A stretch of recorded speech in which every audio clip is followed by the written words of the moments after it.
Today in our garden, we're going to be talking about something very special: how to nurture and grow a sexual harasser in the TV and film industry. The conditions in which they thrive depend on a variety of factors.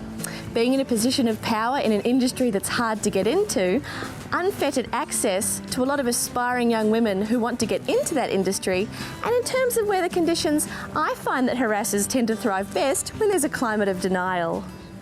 So over the decades, you're going to be getting more rumours, complaints and reports about your harasser. So come here.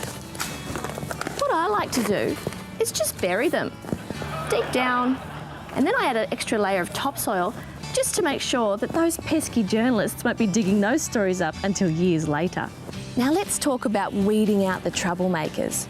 Sometimes women will speak out against the harasser, casting a shadow and making it difficult for him to thrive. So to make sure this infestation doesn't get out of control, here are some handy phrases that are industry standard: emotional, you're overreacting, victim mentality, and my personal favourite, can't take a joke. Now this is particularly effective because not only is the woman now plagued by painful memories, she's also paranoid about her sense of humour, so that'll sort it out. Now if the accusations spread too far, you can make the harasser feel better about themselves with some of these.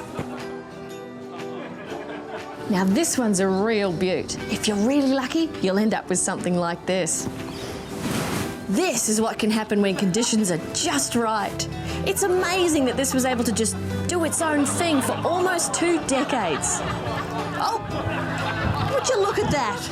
It's making so much money for me right now. Why would anyone cut this down? Now these are just tips for the film and TV industry, but feel free to use them in any industry that you like. Join us next week where we show you how to weatherproof your cardinals for a national inquest.